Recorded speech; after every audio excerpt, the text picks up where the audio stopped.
¿Por qué nos gustan los crímenes? Desde hace unos años vemos como el true crime cada vez crece más. Cada vez vemos más películas, más documentales, más podcasts, más series que tratan sobre casos reales y que atraen la atención de miles de personas. Pero, ¿por qué nos gusta tanto? Los humanos tenemos una curiosidad casi natural por el comportamiento humano y solemos tener más curiosidad por todos esos comportamientos que no consideramos normales, como puede ser el mal llevado al extremo. Consumir contenido como el true crime nos ayuda a experimentar emociones intensas como el miedo, de la misma manera que, por ejemplo, vemos películas de terror para experimentarlo, pero con la seguridad de que no nos está sucediendo a nosotros y por eso nos sentimos más seguros ante ese miedo. De la misma manera que vemos qué factores ayudan a que un caso se resuelva o no, nosotros también aprendemos una manera de comportarnos. Creo que a todos nos ha quedado claro que si nos pasa algún día algo, esperemos que no, tenemos que arañarle la cara a esa persona para que nos quede ADN debajo de las uñas. Y es que con el true crime también se suelen plantear cuestiones morales y éticas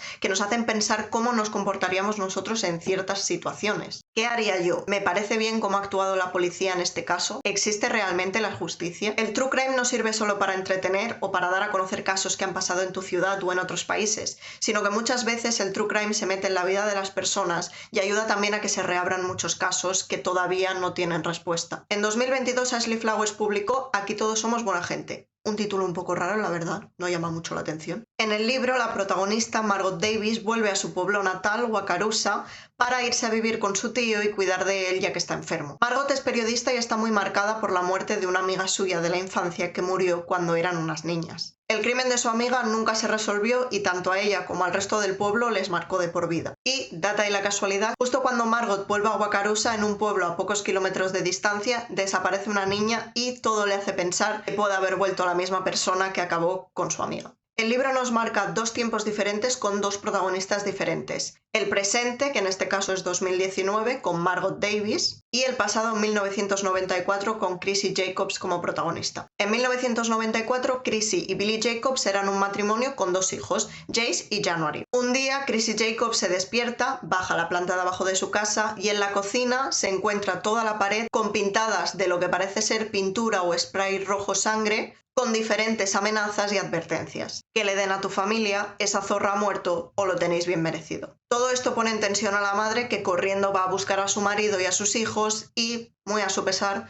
no encuentra a la pequeña January. En el momento en el que se dan cuenta de que su hija ha desaparecido, llaman corriendo a la policía y enseguida se plantan una serie de detectives, policía científica, forenses, para averiguar qué es lo que ha podido pasar. Todo indica que algo grave ha pasado porque si no, no estarían las pintadas de la pared. Después de horas de búsqueda se encuentran el cuerpo de la pequeña January en el sótano de la casa. El cuerpo parece estar tranquilo, incluso la niña tiene en la mano un pequeño trozo de manta que utilizaba para tranquilizarse. Entonces, ¿qué ha pasado? La policía comienza con las pequeñas hipótesis y, como muchas veces pasa en la vida real, los primeros sospechosos son los padres. En un pueblo pequeño donde todo el mundo se conoce, los padres están en el punto de mira y todos los vecinos comienzan a pensar qué ha podido pasar para que estos padres hagan esto. Conforme avanza la investigación se dan cuenta de que quizás los padres no han tenido nada que ver. Los padres acaban siendo descartados y la policía tiene que centrarse en la segunda hipótesis que tenía, que es la del intruso. Se preguntan si es posible que una persona haya entrado en la casa y le haya hecho eso a la niña, pero ¿por qué motivo? Entrar en casa de alguien para hacerle daño a una persona en concreto hace pensar que quizás esa persona ya sabía quién vivía en esa casa, ya tenía un objetivo marcado. Y es que January Jacobs era famosa en la zona ya que participaba en competiciones de baile que muchísima gente iba a ver. Era muy buena en la danza e incluso en casa tenían diferentes trofeos y premios que había ganado en diferentes competiciones. Por lo que si alguien la conocía, cabe pensar que la hubiese visto en las diferentes competiciones de baile, en polideportivos bailando o incluso en la prensa local. La trama se mueve constantemente entre el presente y el pasado, evidenciando cómo le ha afectado a Margot Davis la historia de la muerte de su amiga y el no saber realmente lo que había pasado con ella. Y es que quizás la autora Ashley Flowers también estaba atormentada por no saber cómo acababan muchos casos.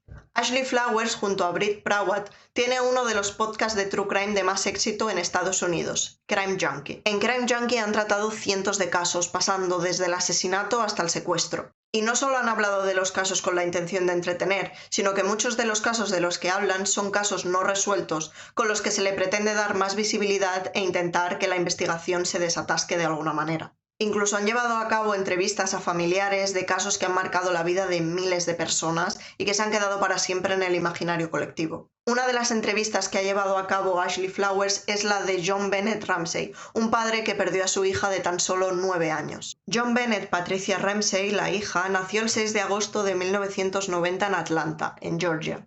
Desde muy pequeña la niña había mostrado tablas en el mundo de la belleza, por lo que se convirtió en un prodigio en el mundo de los concursos de belleza infantil y participó en varios certámenes y ganando varios premios, además también de hacer de modelo.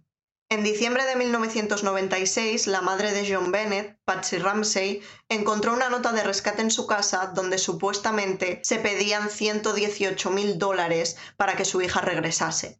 Después de cerciorarse de que esto era cierto, que la niña había desaparecido y no estaba en casa, llamaron a la policía y 7 horas después se encontró el cuerpo sin vida de la niña en el sótano de la casa, con una manta por encima y con un lazo en el cuello. La autopsia reveló que John Bennett había muerto por asfixia y que había sufrido un traumatismo cráneoencefálico. Pese a que en la autopsia no hubo ninguna evidencia de abuso físico, tampoco se pudo descartar. Desde el principio de la investigación esta fue criticada por la falta de rigor. La escena del crimen no fue asegurada como debería haber sido, por lo que muchas personas habían entrado y salido de la casa antes de que la policía forense recogiese las pruebas necesarias. Los padres de John Bennett, John y Patsy, fueron considerados sospechosos desde el minuto 1, aunque realmente no había ninguna prueba en su contra. No fue hasta 1999 cuando el fiscal del distrito dijese que no había pruebas suficientes para acusar a los Ramsey. A lo largo de los años han surgido numerosas teorías sobre quién pudo haber asesinado a John Bennett. Algunas teorías apuntan que podría haber sido un intruso que se metió en la casa para llevarse a la niña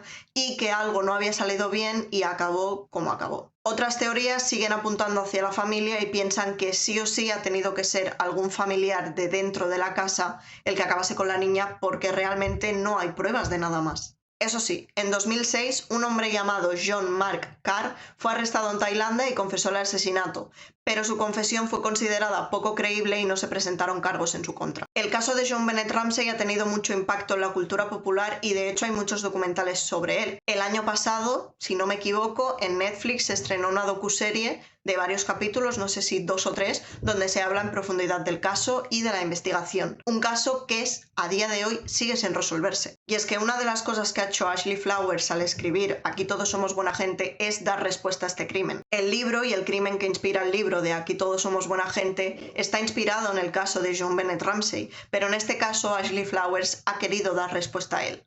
En el libro el caso se resuelve y hay un culpable que mucha gente se puede pensar que es el mismo que en la vida real, pero no lo sabemos. Lo que hace Ashley Flowers en el libro es dar respuesta a cosas que en la vida real no la tienen. Los misterios sin resolver, los casos abiertos o esos casos que tienen detalles que no podemos explicar, como el caso de Jack el Destripador o en este caso el asesinato de John Bennett Ramsey, cautivan a las personas. La ausencia de respuestas lo que nos hacen es especular y hacer estos casos cada vez más y más y más grandes. Y conforme pasa el tiempo, estos casos cada vez reabren más debates. No es una sorpresa que la niña del libro, January Jacobs, tenga una exposición similar a la que había tenido John Bennett, una en el mundo del baile y otra en el mundo de la belleza. Y es que esto también nos hace pensar cómo mostramos a los menores, cómo mucha gente depravada ve a los menores y querer ir a por estas niñas sin que ellas hayan hecho realmente nada. Los debates que se abrieron alrededor del caso de John Bennett, de la protección que sus padres habían llevado a cabo sobre ella al exponerla de esta manera en concursos de belleza, sigue hoy en día vigente, en este caso con la exposición que se hace de los menores en las redes sociales.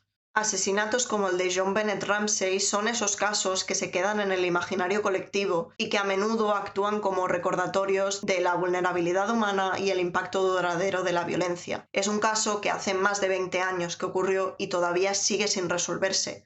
Es algo que ha marcado a miles de personas en el sitio donde ocurrió y a miles de personas que vieron cómo iba avanzando este caso. Cuando un caso no se resuelve, lo que intentamos es buscar respuestas no solo a qué ocurrió en ese momento, sino por qué ha ocurrido todo esto. ¿Ha sido un fallo de la policía? ¿Fallo de la justicia? ¿Qué es lo que ha pasado? Siempre intentamos buscar respuesta, intentar explicar lo inexplicable, pero muchas veces no sabemos cómo hacerlo y al final no podemos. Aquí en España todavía tenemos muchos casos sin resolver, pero algunos, gracias al True Crime, se han conseguido reabrir. En fin, hasta aquí el vídeo de hoy. Si te ha gustado, suscríbete, dale un like, deja un comentario. Yo soy Eire y si quieres nos vemos en el próximo vídeo. ¡Chao!